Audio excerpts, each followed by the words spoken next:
Hello everyone to another MedTalk with Catherine. Today I invited Lorna to our MedTalk. She is the founder of Cancer.je. She is also a patient of incurable cancer and also an advocate for assisted dying. I'm really looking forward to today's MedTalk. This is going to be a very interesting topic. But first of all, I would like you, Lorna, to introduce yourself to us. Where do you come from? Maybe how old are you? And what is your diagnosis? Probably. Hi, I'm Lorna Pirozzolo. I'm from Scotland, which some of you may be able to tell from the accent. I live in Jersey in the Channel Islands, so that's just next to France. We're not part of the UK, but we're a British Crown dependency. My husband's half Italian, hence the surname. And I work in aviation, but I do a lot of work in my own time to do with cancer advocacy and cancer patient advocacy, and more recently got dragged into campaigning for assisted dying. And I have stage 4, metastatic breast cancer. And I was diagnosed with that, 7 years ago now that it became metastatic. So, yeah, thank you. On your website, Cancer.je, there is your story, which I went through yesterday, and I must say it's quite a tough one. And would you like to share some like the main points in your journey with us?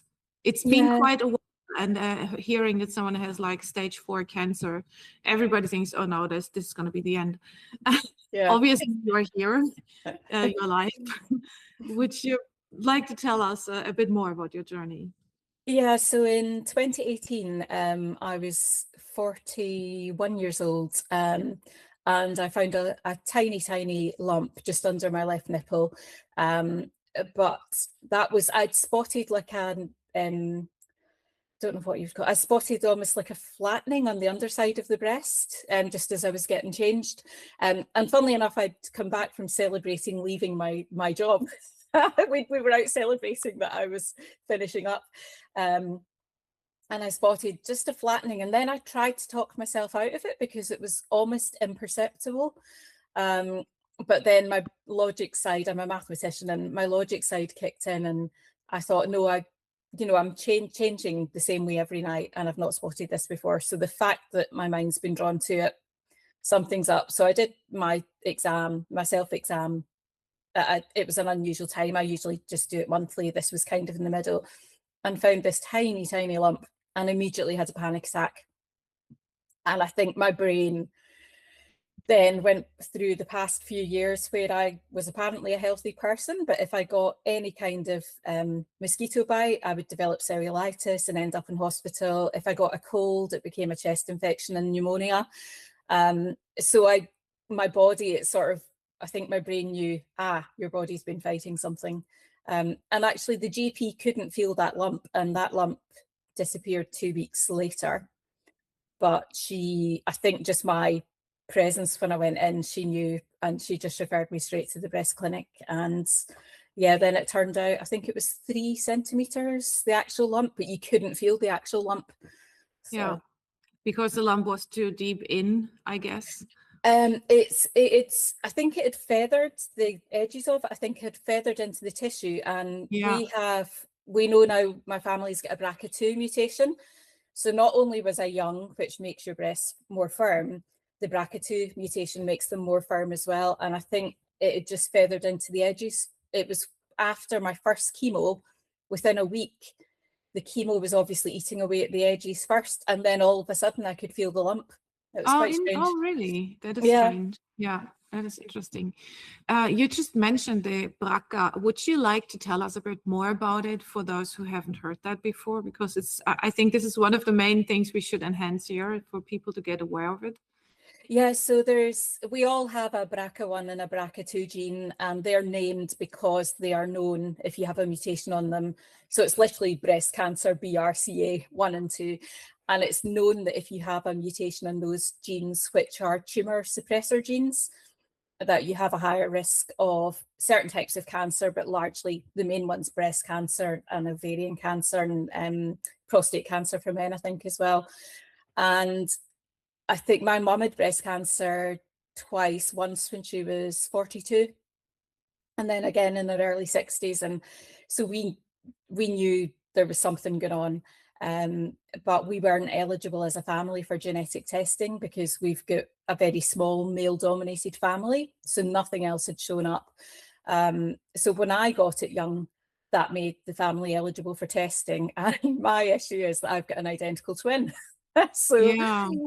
so my results are never, like, I found out recently that we carry a mutation for hemochromatosis. So I had to let her know because it affects her children. And Oh, wow. yeah, so it's quite strange. I have to run everything by my twin to know if she'll want to know, but there's no way Yeah. of her not finding out. It's a little Yeah. odd. It's another responsibility, right? If you know it. Yeah. Very interesting. So your mom, did your mother's mom, like your grandma on your mother's side, also have any kind of gynecological cancer? No, No. neither of my mum's parents. My grandpa, her dad died of a stroke in his early 70s, and my gran made it to her late 80s, and just really died of old age. So, yeah. All right. Well, then I guess it seems to have started with your mama. No, hers wasn't. Hers wasn't somatic, so because they can tell. So Wow. it has passed down. It's just obviously Okay. your risk is between anywhere from 35 to 85% Yeah. of Yeah. getting breast cancer young. So my gran just was lucky, I Was guess. lucky, probably. Yeah. Yeah. No, interesting. Very interesting. When I started, working with or like hearing of BRCA1 and 2, I only had like the breast cancer, in my mind, as most people do, because breast cancer. Actually, only when I started writing my book, I really figured out that there is more to it, which I just want to enhance again. You said that before, but it's also ovarian cancer, which one is more eligible to get. Do you say Yeah. eligible? That's probably the wrong word. And in men, even, it's that there are a few men who have breast cancer, and they are mostly also the BRCA mutation patients, and then prostate cancer. Yeah, Yeah. right. So you had the diagnosis, which was a shock, obviously. How did it go further from there? So I knew when I was in the breast clinic, the consultant did an ultrasound and immediately phoned mammography and asked for an emergency appointment. So I knew then. I thought, yes, okay, he's found something bad. And Yeah. to be fair, in the minute that I had found the lump that wasn't the lump, I just knew anyway, and I didn't cry. I've never cried over it, Wow. except when I had to tell my mum and my twin. I think I just always had a sense it was in the family, and I'm so like my mum that I would get it young. What I didn't expect was for it to be found so late that it was incurable. So yeah, I got a phone call, I think it was literally the next day, from mammography saying, if you can get here in 10 minutes, we've had a cancellation. And Wow. went to them, and Dr. Crowther said, yeah, you've definitely got breast cancer. Just from the scans, he said, you've definitely got breast cancer. I'll take some biopsies. It's either stage 2 or stage 3. I think it's probably stage 3, but we'll need to wait on the results from the biopsies. And then it turned out it was stage 3 at that point. Sorry, I'm using the Americanism. We don't actually use the TNM system in Jersey, but I'm using the Yeah, no Americanism worries. because it's easier. But then I probably was already stage 4, and it maybe just Oh, wasn't right. showing on scans yet, because 9 months later, I found a lump just up here, and I had to be rescanned then, and it turned out I had metastases thankfully just in my lymphatic system at the moment. So Yeah. it's It's the earliest that my oncologist, who's been doing oncology, breast oncology for nearly 30 years, it's the earliest that he's ever seen stage 4. So it's Wow. quite odd. Yeah. So. Oh, 2 questions here. I just recently in December had a breast biopsy and I was so scared, which is why I want to talk about that just shortly. How did you feel a lot of pain? How did you, how was it for you to have the biopsy done? I've always liked answers, so I like to have the thing done so that I can get the answer. So having the thing done itself isn't really a problem for me. I grew up with endometriosis and had a lot of pain during my teenage years, but also with my MC1R gene, we have higher pain tolerance. We feel pain more apparently, but we have higher pain tolerance as well, for genetically having red hair. So I was That is very, interesting. yeah, I was very used to pain. Yeah, honestly, the biopsy didn't bother me at all. Yeah, I was very positively surprised it didn't hurt. I was No. I was so scared just for the Oh, it just felt wrong to put a needle in my breast. But yeah. for those who listen and who might have a biopsy in the future, it really isn't that bad. It's doable.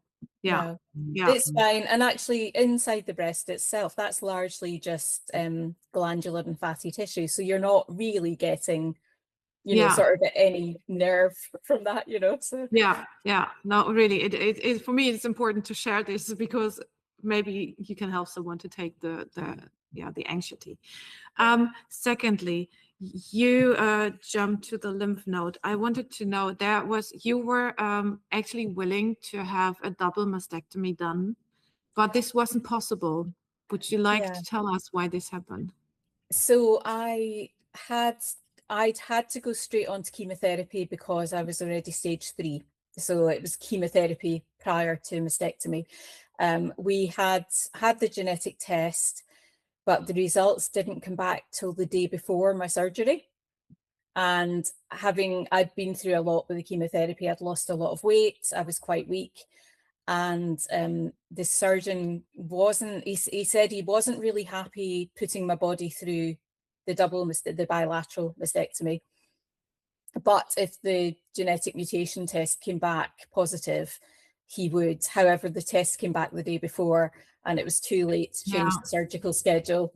So that, yeah, fair enough. Wow. Okay. So how did that feel for you?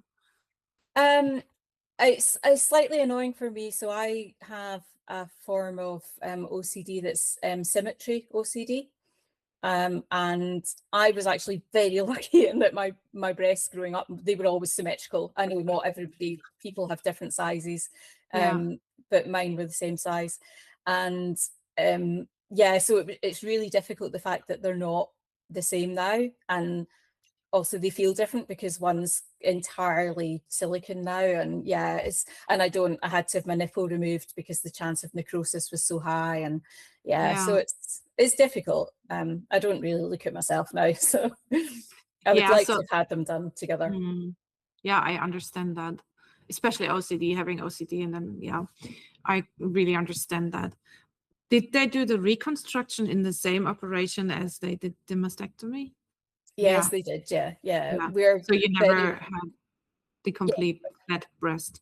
Yeah. And I'm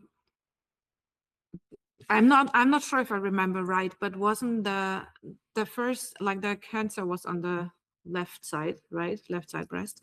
And then the metastasis, the lymph nodes, were also on the left side, or were they on the right side?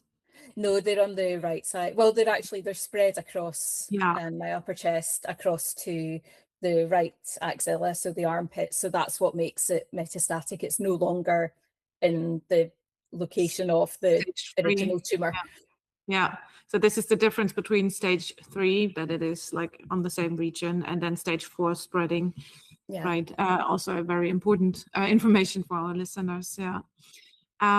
So you have your natural breasts on your right side, even though you have metastases there already. So there is that they don't see any benefit of taking the breast off, I guess. And funnily enough, now that I've had a very, very rough 8 years medically, I had another condition which might have been related to the cancer or the treatment, we're not sure, and ended up in ICU, and my body had just been through way too much. So we weren't considering the other mastectomy. yeah, However, because of the mutation, I'm still at higher risk of getting a different breast cancer at the same time. yeah, And then that would pose a problem, because then your treatments can clash, you know. So if you get 2 different breast cancers, how do you treat it? So yeah, I have contacted the breast team recently to say, actually, yeah, my oncologist now is saying we should remove the other one, just to sort of lower that risk again. And I've had my ovaries out because you can't screen for ovarian cancer, but I'm higher risk of that. So yeah. Yeah, this was my next question. Yeah. Wow. So yeah, you've been through a lot. You had the chemo, then you had the mastectomy, and then how did it go from there? Then more chemo, and that chemo nearly killed me. That was horrific. Yeah, I remember. I read that. Yeah, you were about to quit, right? Oh, yeah, after the first dose. Yeah, even after the first dose, I'm very close to my oncologist, and even he said, I don't know if you can take a second dose. And actually I did in the end. I fought and I had all 6. Wow. Because we knew early on that it was making a difference. But yeah, I couldn't keep anything down, not even a sip of water. I would crawl downstairs, literally on my hands and knees at night, saying to my husband, I can't do this anymore, just crying. The pain was immense. I'm not trying to put people off chemotherapy. It worked, it helped, but it's important to talk honestly about it, also what to expect, right? Yeah, and a good friend in Northern Ireland's now on that same chemotherapy, and she's not having the same reaction. Obviously, that's the thing. So it left me with what's called anxiety, nausea, and vomiting, which is a psychosomatic effect of the treatment. It's a known psychosomatic effect, and I could vomit for 3 hours continually. And of course, by that point, you don't even have bile coming up, nothing's coming up, but your stomach muscles are hurting, your throat swells up from the acid. And yeah, it was interesting. How did you manage that? Because there's no pill for it, you know, there's no IV, no pill, nothing. How did you manage that? We tried all the different antiemetics, which is the drugs that stop you vomiting in theory. They hadn't worked, so we tried like sedatives, like diazepam, things like that, just to try and remove the anxiety. That didn't work, and the anxiety was getting worse. Initially, it was only when I went to leave the house. The minute I put my hand on the door handle, I'd start to vomit, and then I couldn't stop. But eventually it was just when I woke up, that was it. I'm straight away vomiting.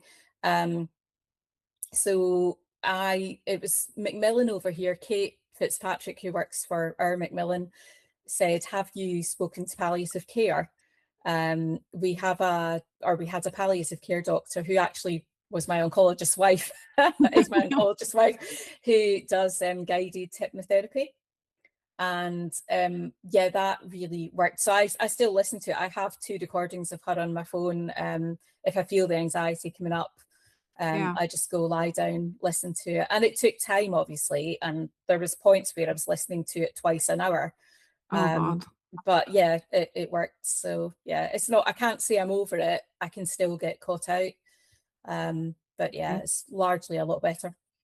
You know how to handle it. Yeah. I mean, this is the thing. If it is not an organic reason, it's so hard to treat, and it comes from the inside, and you need so much strength also to work from the inside, which you don't have if you spew all the time. You know, you are just I can imagine that this must have been one of the hardest times in your life. Yeah. How did it go from there? After you went kind of over the worst part of this vomiting experience. It kind of, well, it went okay for a very short space of time, and then I started having idiopathic recurrent pancreatitis. Oh God.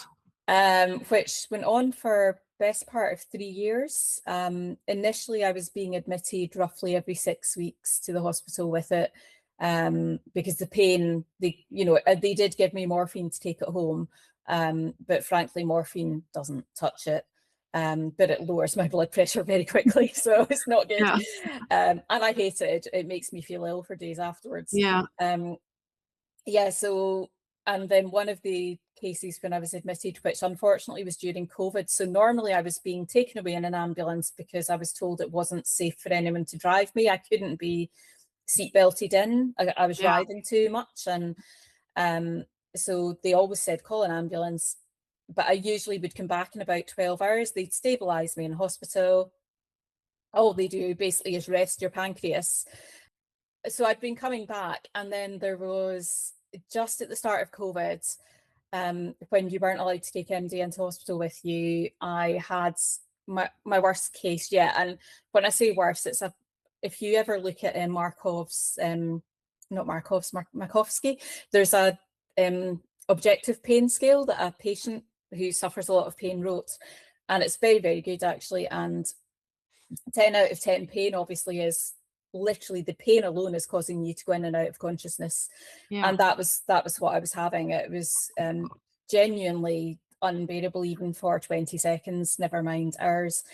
So at the start of COVID, by this point, I was being admitted roughly once every 3 weeks.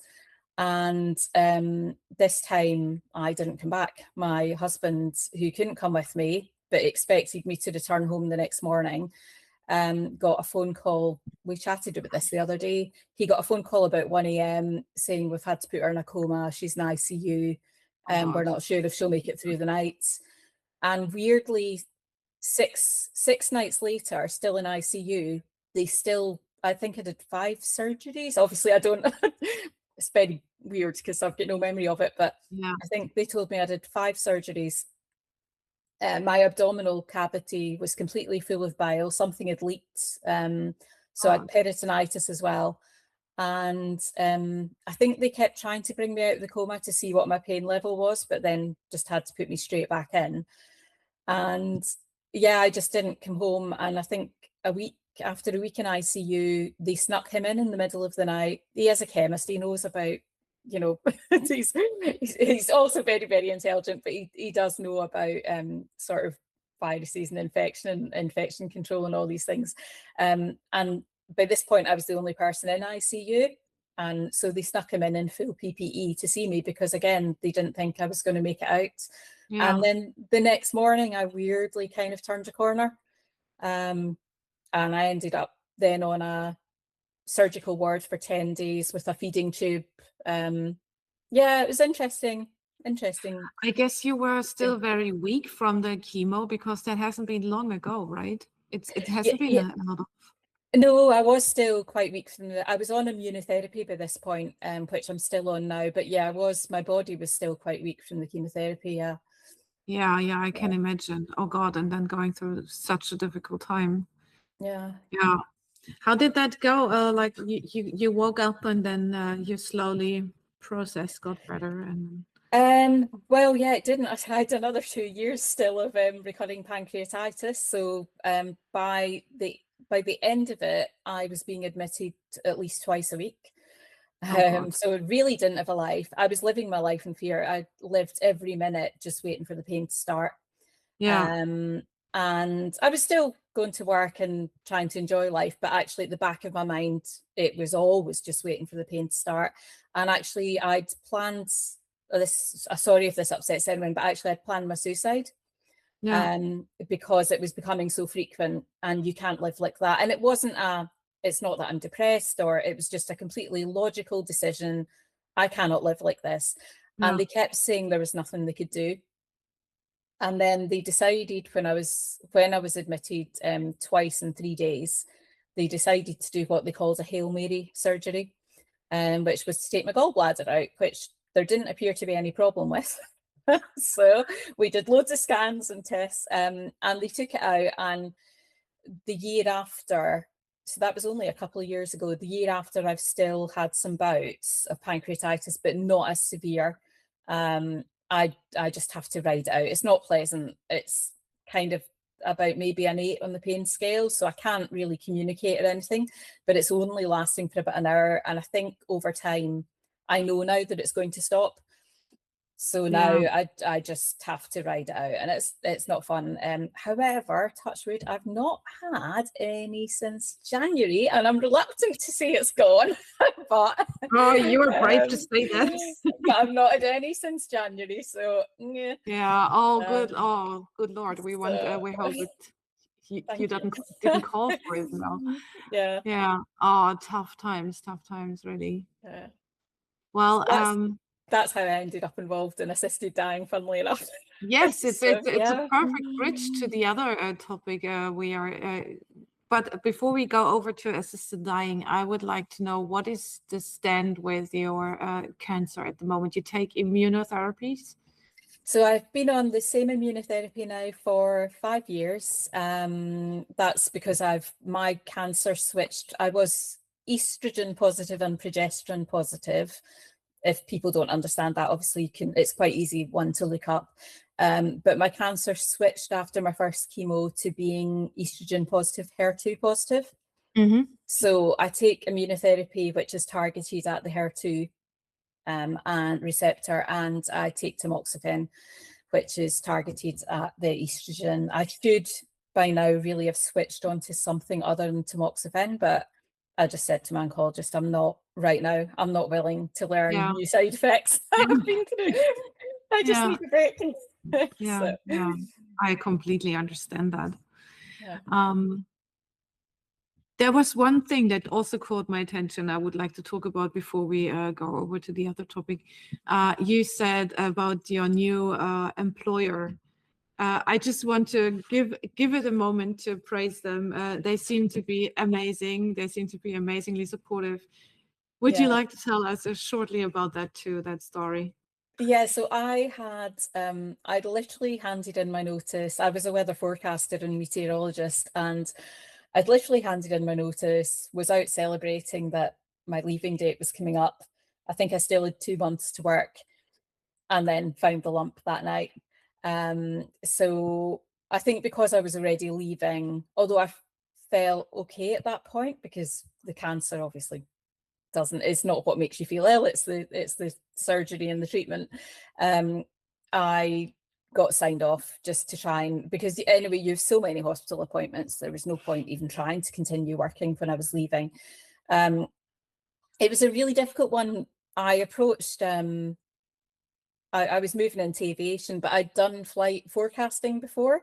So we talked to the air traffic controllers every day at work anyway. So I knew them by voice and I'd met some of them.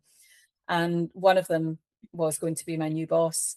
So I just went to him and said, look, I honestly, I don't know what's going to happen. I think it's probably stage 3. That was personally what I felt.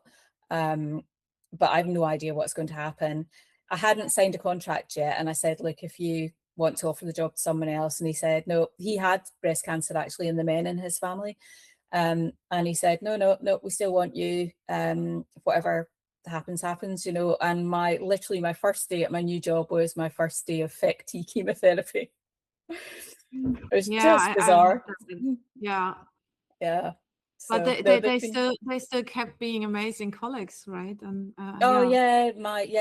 we're in air navigation services. My colleagues they're just absolutely fantastic. They first met me with waist length red hair, then I had no hair, then I had a fake wig, then I had a natural hair wig. I mean, and my weight was going up and down all over the place, sometimes I'd have a headscarf. It's just, their first year of knowing me must just have been bizarre. Yeah, but I think it's so beautiful, and also to share this with everyone else, that there are there are possibilities, and I don't know, I felt really warm when I read that. I was like, yeah, this is humanity, not this is what we expect of other people, to be human and not just see an employee who needs to show up, and, I think this is you turn out really lucky with that employer. Well, now I want to go back to our bridge. Let's walk over it. you thought about yeah, that you can't endure a life like this, and that this was a very conscious decision, Yeah. which is completely understandable. I don't know if you know, I have been working as a nurse for 20 years, and I've seen lots of people suffer, and this topic has been in my mind for many, many years. And then I thought, why can't we help them to make a decision, you know, and to go with dignity at the time they would like to go, and not just wait for something to happen. And then obviously there's the laws, and then there are incidents that make people try to take their own lives on an illegal way, as you would put it. Then they fail, then they get rescued, and this is such a drama. I've seen so many dramas where I thought it would have been nice to just give them the moment to, yeah, go with dignity. And yeah, but how did you get involved into this advocacy? What are your thoughts? So Jersey had a sort of survey done of the public by a group over here called End of Life Jersey. They'd wanted to assess what the views of the island were on assisted dying for terminal illness, but also for like neurodegenerative conditions and things like that. So they started doing this survey, and then inevitably our politicians are talking about it, people are talking about it in workplaces, and there's largely a lot of stuff on Twitter and Facebook. So a lot of things being said in social media. And a lot of it, I'd always been interested in assisted dying. I think I became fully aware of it when I was about 13. And I was just curious, why would people do this? You know, you've no life experience at that age. And so I'd kind of gradually over the years followed cases around the world, read the laws as it was being implemented in new places. And a lot of the comments that were being made, given the reading I'd done, just didn't make sense. So I actually set about, as a scientist for me, and actually as an autistic person, this issue was eventually going to be faced by our government, and they were going to have to make a decision on it. And regardless of whether they make the decision I agree with, I am 100% adamant that decision should be made on facts. Yeah. Not hearsay, not emotional manipulation. It should be made on facts. And it looked like it wasn't going to be made on facts, because so much of the stuff online was absolute nonsense. So I literally just started out fact checking stuff and posting, oh, somebody said this today, actually. And I did it for both sides. Occasionally you'd get a comment that was for assisted dying that wasn't legitimate. So I was doing both sides. And then a lady over here contacted me through Twitter and said, oh, you've been doing this. We've got a group doing a similar thing. They were very much pro assisted dying, but we're doing the same, basically.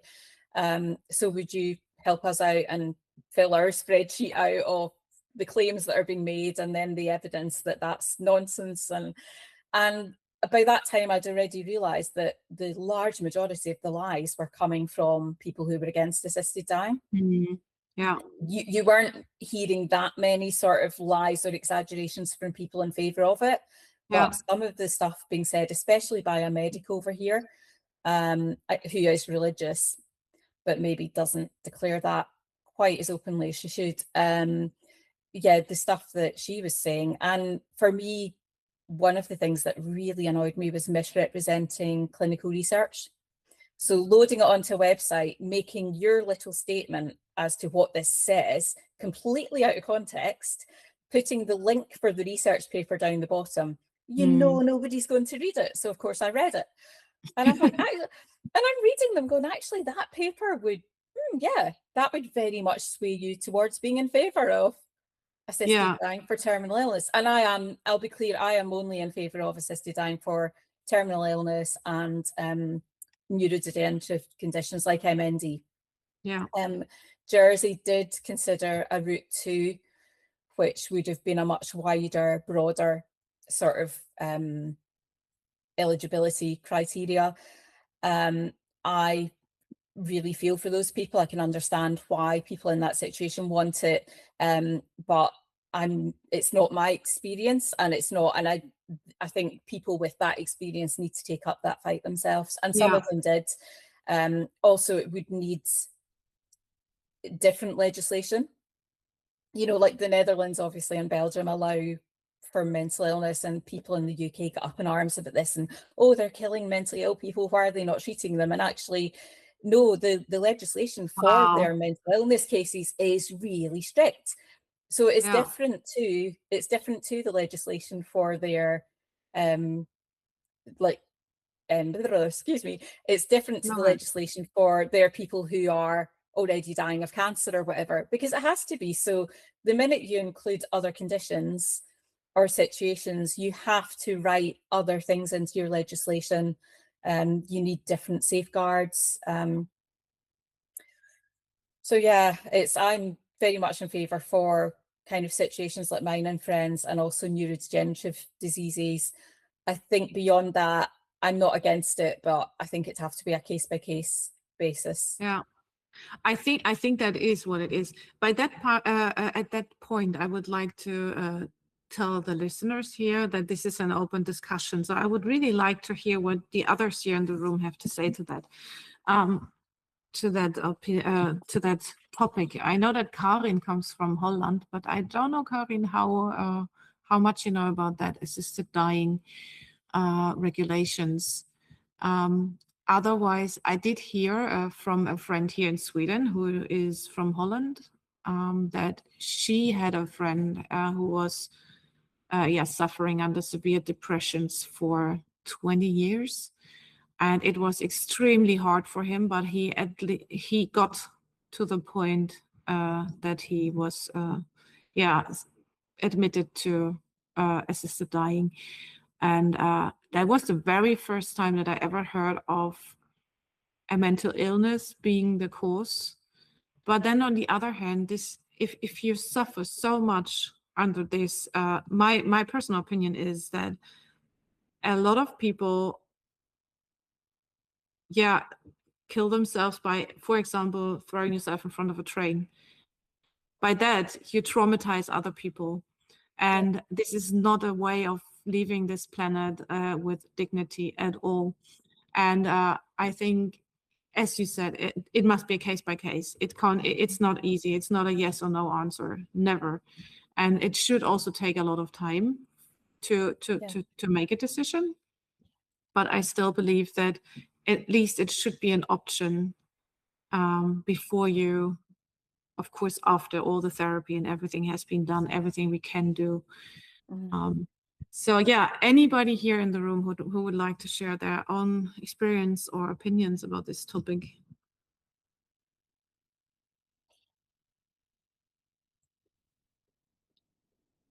Karin writes, I don't know exactly about the current legislation regulation. I do have my own experience from oncology, nursing experience, assisted dying. I guess as you're writing, you can't speak to us, which is a shame. Karin is also an oncology nurse, and we've had a MedTalk before too, and we will have a second one very soon, where we talk about our experiences. So I guess she would talk if she could.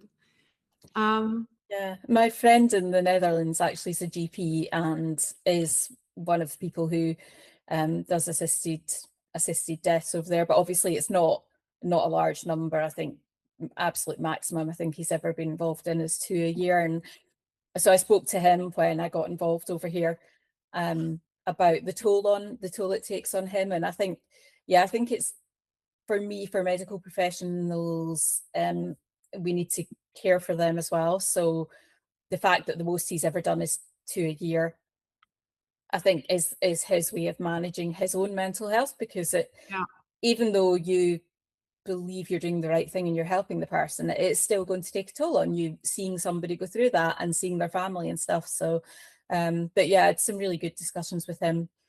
I can imagine. And yes, absolutely. HCPs, I'm a big advocate for that too, that not just assisted dying, but we do go through a lot of trauma, and we do guide a lot of people through their journeys, which is not always easy. And definitely, I think there needs to be regulations to, for example, max 1 or 2 a year decisions you can make.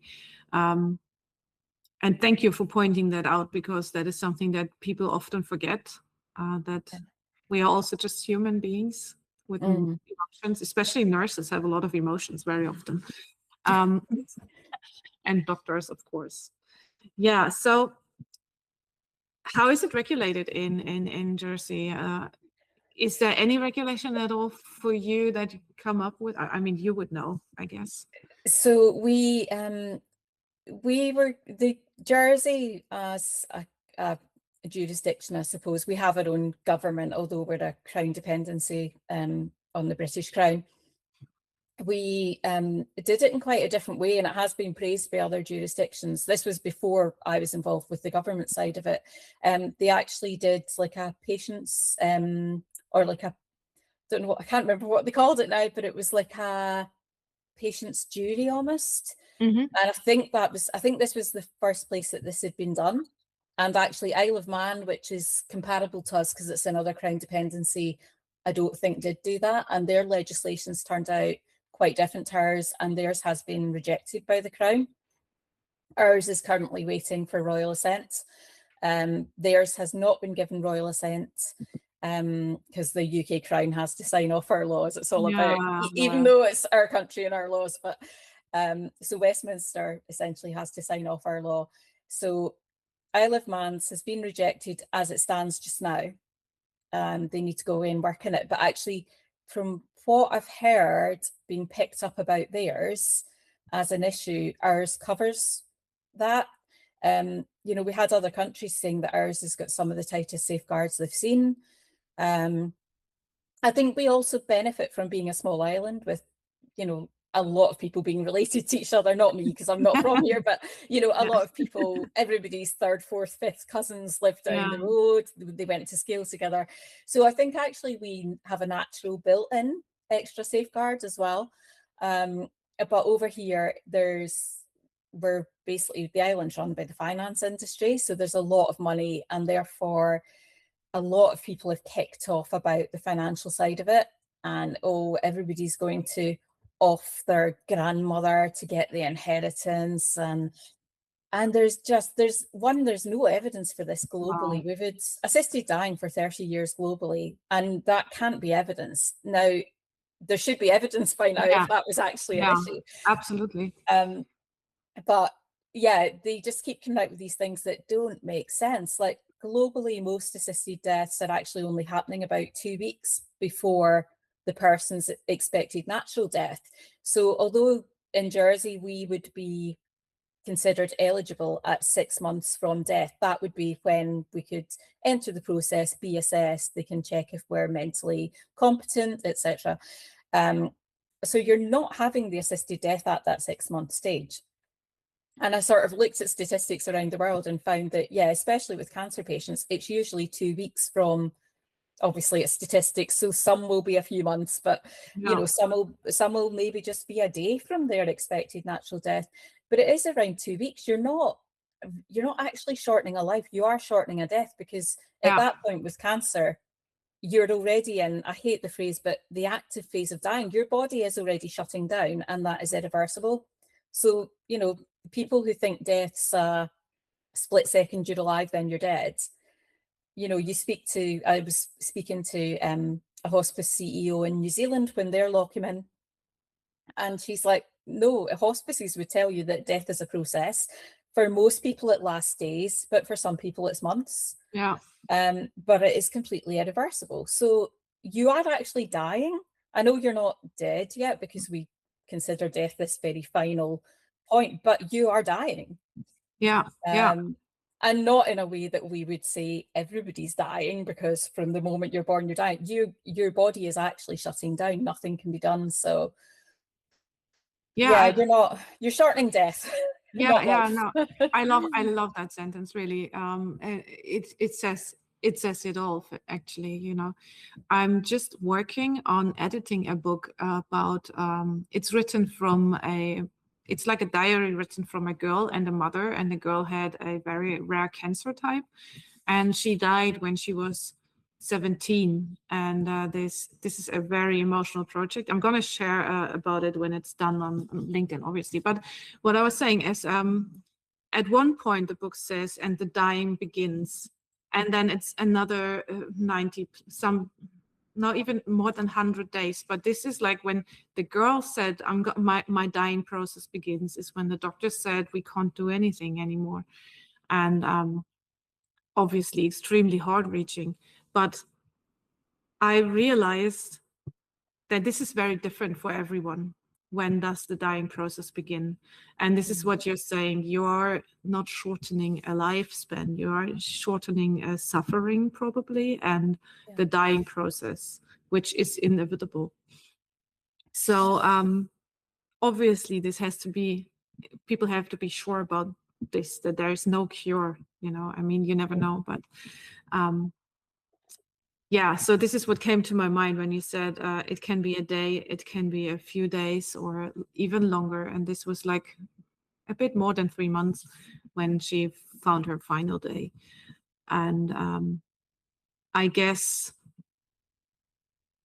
for the, as I said, I've seen many patients struggle, and also families struggling, seeing their loved ones being so weak at the end and just so not themselves. You know, I mean, we all will change. We all will be at that stage one time in our life, when we get old, and you know, it's just normal. You know, that is part of life. But if you could shorten that, and if you could make it easier for people, maybe I share that one story. I had a blog post about that too on my website for a while. There was I had an MS patient that was also in Corona times. He was my age, like in that time, mid 30s, and he came in. He came in from a university hospital, like from a really big hospital, after he's been rescued from a suicide try. And gosh, this was so sad. This was so. I live close to Switzerland, and he was in a state where he couldn't bring himself to some place without help of someone. And he didn't want his parents to know. So he ordered some medication from, you know, the black market, which was obviously too weak for his weight. So that it was a mismeasurement. And then, yeah, he got rescued, and his condition was even worse before he tried to take his life. He could move his hands and he could at least feed himself, but after that he couldn't even do that. And this was the very first time that I got in touch with someone who tried, and where I thought, gosh, this guy would have really deserved to go by his will, because, oh my God, yeah, it's a much longer story. But back then I really started talking about it openly, also with colleagues and stuff. And then as you said, there are these and these opinions, and you can get, it's very polarizing. Yeah. You've actually touched on, and with that story, you've touched on something that comes up a lot. So there's two things that really struck me. One is the lie that pain can always be managed. And that was what I took from my pancreatitis and peritonitis situation. Was I know that I have a level of pain that literally cannot be managed. And it's not because our healthcare isn't funded well, which is always, oh, but give more money to it. And it's like, no, the drugs don't exist. Yeah. And the drugs are, you know, I follow clinical research. The drugs are not in the pipeline. There's no substantially different new pain meds coming through. Yeah. Except for one specific nerve condition. And it may not get approved anyway. So the drugs don't exist for me. I already know that. You know, people would say, well, you know, you can have, they call it palliative sedation. I would prefer terminal sedation, because we do know it kills people. And I think if we go down the, what's the double, oh, I can't remember the phrase they use, but the double something, the double effect. Yeah. We don't know it kills people. Yes, you do. I'm sorry, that's not a logical argument. Yeah, so I think especially women that I speak to do not want that. They don't want to spend weeks basically the most vulnerable you could possibly be. Yeah. often in an institution with people wandering about. Your family are not going to be able to be at your side all the time. And I think, given so many women have had experiences of sexual assault and stuff, the vulnerability of that for me is horrific. And I Yeah. won't have, you know, I will not be sedated. The fact I have to not think about the fact that I was in coma. Yeah. And I actually know, I know the parents of some of the nurses who looked after me, and I trust them, but I still have to go, anybody could have been in there and anybody could have done anything to my body. Yeah. And you just have to not think about it. Yeah. So I don't want that at the end of life. The other thing you said about the guy with MS, people often say, and I was getting death threats when I first got involved in the campaign. I mean, silly little, Wow. not serious death threats, but still unpleasant. And told, well, just kill yourself. And I think, as you've covered already, killing yourself a lot more difficult than people think. You know, we don't all have guns. I know Max Mosley obviously used a gun, and he could afford the best palliative care in the world, and he still took his own life. Yeah. But you know, I don't have a gun, and you know, you don't. I go through himself in front of a train because of depression and died. But you know, I wouldn't put that on somebody else. Also, add in being a cancer patient and being on a ridiculous amount of different drugs. Killing yourself is going to be phenomenally difficult. Yeah, no, absolutely. Sometimes this guy I was talking about, he couldn't move his arms anymore. So he said, now I'm not even in the position to help myself at all. It was hard before, but now it's impossible. Yeah. And he just wished that his parents would take him to Switzerland. And I think they also did. He was in such a bad condition. But again, it's a process, you know, it's not like, okay, now we decide, tomorrow we go. Also for the parents, I mean, just imagine taking your kid to a place like that. This must have been terrible for them too. And as you said, killing yourself is not that easy. And what you said about the pain is always you can always do something against the pain. You can't do anything about your the pain you have in your soul, the dignity loss, the thoughts you have, being dependent on other people in such a young age, also being vulnerable, and that consciously, that people need to wash you down there, that you need to be cathetered, that you have diapers on and all this stuff. There is so much things that people who are in a healthy state who give you threats would never understand if they would never have been in touch with really sick people. And I can imagine that you are going with your campaign through a lot of extremely difficult conversations. And I pull my head, as we say in German. Thank you. in respect for what you are doing. It cannot be easy, especially also as a patient yourself. And there are more people who, like you, needed to share their stories too. This is why MedTalks is also here, to share stories and talk about things that might not be comfortable to talk about, but need to be talked about. Yeah. What would you wish, we are almost hit the hour, what would you wish for your future, for your personal future to happen?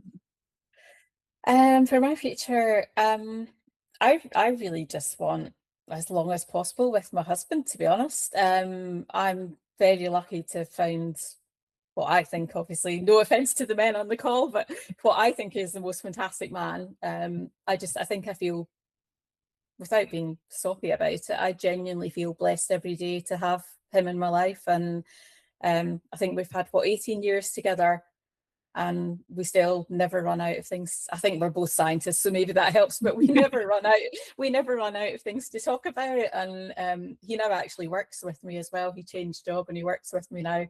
Oh, wow. And I think people think, how can you, I don't see him at work, he's downstairs.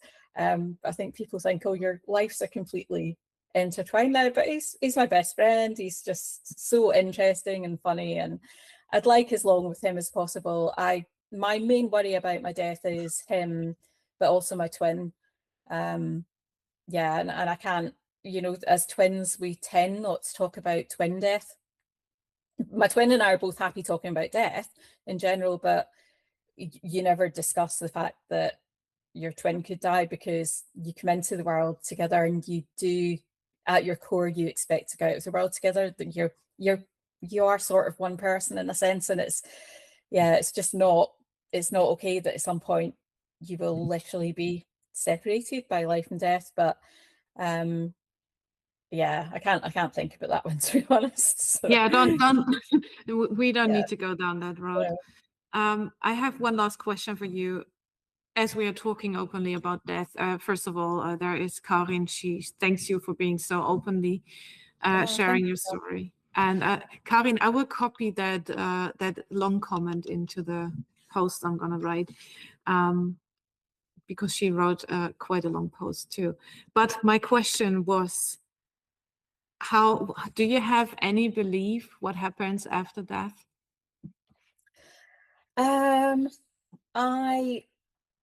No, I did growing up. I don't now.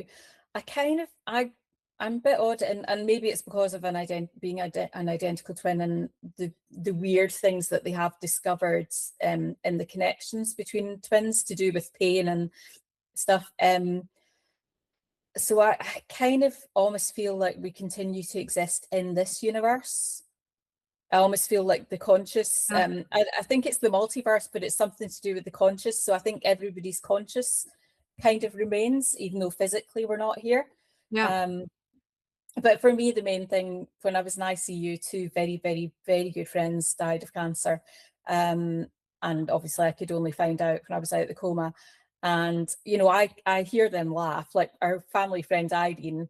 When I think about her, I hear her laugh, you know, and so we're still here. We're in people's memories, we're in the stories that people tell. Yeah. This is comes very close to what I believe. I also believe that we leave our physical body and we might even come back. Actually, I'm quite certain about that. And but I'm very certain that we meet the people that we love again and again, wherever, in whatever form. But I do not think that the physical death is the actual goodbye. And I must say, when I was young, I grew up in Eastern Germany, as I said before, and religion wasn't a thing in Eastern Germany. But I worked, my first nursing work after my training was in a hospice. And there I saw people who did believe in God or anything else, and people who didn't. And I saw that the people who had any belief, they carried themselves and their loved ones much better through the situation of dying. And back then I thought I really need to go my road. I really need to find my belief. And now it's 20 years later, I did find what I was looking for. And this makes, for me personally, death much less scary and much less dark. So yeah, I think it's good to find your own way, your own beliefs. And yeah.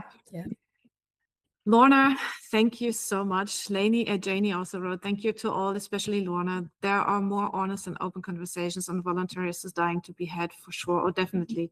I think we're going to pick that topic up again. Thank you for having me. It was lovely. Thanks, thank you. Thank you for sharing everything so openly and just also provoking a topic. You know, without your post, I wouldn't have this MedTalk and I wouldn't have talked about all this so openly. So thank you for being here with us, and all the very best. And we wish you a lot of time with your wonderful husband and your twin sister. Thank you. Oh, thank you. Give them all a hug from me. This sounds very. I will do. Very Thanks lovely so people. much. Have a wonderful rest of your day, everyone.